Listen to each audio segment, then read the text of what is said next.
तो आप लगातार न्यूज़ देख रहे होंगे रशिया और यूक्रेन के मामले के लेकर, पर आज हम रशिया और यूक्रेन की बात नहीं करेंगे। आज हम बात कर रहे हैं सऊदी अरेबिया की। अभी हाल ही में आपने एक खबर सुनी होगी जहां पर एक तेल डिपो में आग लग गई थी सऊदी अरेबिया में। अब उसकी वजह क्या है, आज हम उस पर बात करेंगे। हमारे पास आपको बता दें जो डिटेल है उसके हिसाब से हूती विद्रोहियों ने इस पर हमला किया था। रॉकेट के तौर पर उन्होंने हमला किया था, पर रॉकेट को हवा में ही डिस्ट्रॉय कर दिया। अब आप सोच रहे होंगे कि जो रॉकेट को हवा में ही डिस्ट्रॉय कर दिया, आखिर उसकी वजह से दोबारा आग कैसे लग गई ज़मीनी पे।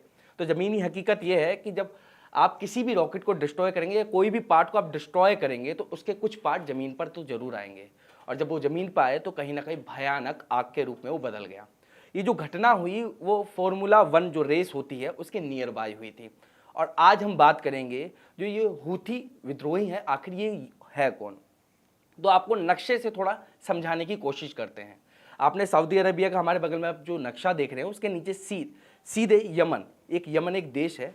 अब उसके पास बहुत सारे हथियार हैं जो सऊदी अरेबिया से काफ़ी चिढ़ता है। अब चिढ़ता क्यों है, वो सिर्फ सऊदी अरेबिया से नहीं चिढ़ता, अमेरिका है, ब्रिटेन है, इनसे भी चिढ़ता है। चिढ़ने की वजह क्या है, चिढ़ने की वजह के लिए जानने के लिए थोड़ा हमें पीछे आना पड़ेगा, यानी कि 1990 के आसपास। अब अमेरिका हर जगह मिला होता है। आप चाहे अफगानिस्तान ले लें, यूक्रेन का मामला ले लें या सऊदी अरब को ले लें, कहीं ना कहीं अमेरिका जहाँ जहाँ घुसा हुआ है वहाँ वहाँ ये लड़ाई जंग छिड़ी हुई है। अब इनके पास हथियार कहाँ से आते हैं, जरा हम इसकी भी जानकारी देते हैं। ईरान का आपने नाम सुना होगा। ईरान कहीं ना कहीं इनको हथियार के तौर पर मदद करता रहता है, पर ईरान खुलेआम ये बात नहीं बोलता। जब कई लोग उनसे पूछते हैं कि क्या आप हूती विद्रोही की मदद करते हैं, तो सीधा ईरान मना कर देता कि हम कोई हथियार का इस्तेमाल नहीं करते, ना ही उनकी मदद करते हथियार के लिए।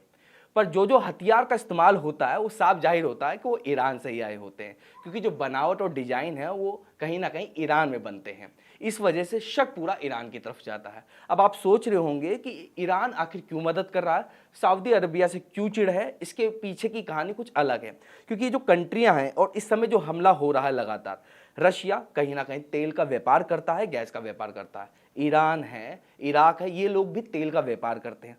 जब एक तेल कंट्री में लगातार क्राइसिस आ रहे हैं तो दूसरे तेल कंट्री में भी थोड़ा इफेक्ट और प्रभाव पड़ेगा। यही एक वजह है कि लगातार यमन हूती जो विद्रोही हैं लगातार हमला कर रहे हैं, और इसकी अब ये हमला शुरू से ही चल रहा है और लगातार बढ़ता जा रहा है।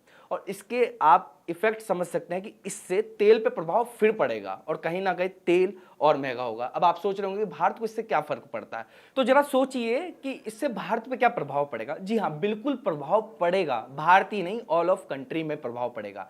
रशिया जैसी कंट्री जो तेल की सप्लाई कर रही है और उस पर लगातार सैंक्शन लगे हुए हैं, यानी सैंक्शन मतलब प्रतिबंध, यानी जो अमेरिका की तरफ से लगातार ब्रिटेन की तरफ से प्रतिबंध लगे हुए हैं, और इसकी वजह से तेल एक्सपोर्ट कम हो रहा है। पर ईरान, इराकी जो कंट्री हैं, सऊदी अरब जैसी कंट्री है, तेल का एक्सपोर्ट करती हैं, जिसकी वजह से अब यहाँ पर आग लगी है। कहीं ना कहीं एक्सपोर्ट में इशू आ जाएगा, और सिर्फ भारत रशिया से नहीं खरीदा, ऑल ऑफ कंट्री हैं जो अलग अलग देशों से तेल खरीदती हैं।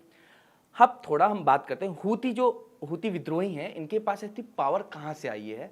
तो 1980 के बाद इनकी उत्पत्ति हुई समझ सकते हैं कि ये पहले से विद्रोही हैं। इनके पास लगभग 1,80,000 से लेकर 2 लाख तक सैनिक है, और सैनिक ऐसे हैं सक्षम जो एरोप्लेन भी उड़ा सकते हैं, फाइटर जेट भी उड़ा सकते हैं, यानी कि सक्षम जो फुल्ली हथियारों के साथ तैयार रहते हैं। और ये लगातार बढ़ते जा रहे हैं, और इससे काफ़ी ज़्यादा सऊदी अरब परेशान भी है, और कहीं ना कहीं अमेरिका सऊदी अरब की मदद कर रहा है इनको पीछे धकेलने के लिए। हम आपसे जानना चाहेंगे कि अगर आपको ऐसी स्टोरी पसंद आ रही है तो हमें लाइक करें, सब्सक्राइब करें, और आप बताइए कि आपको क्या अलग जानना है।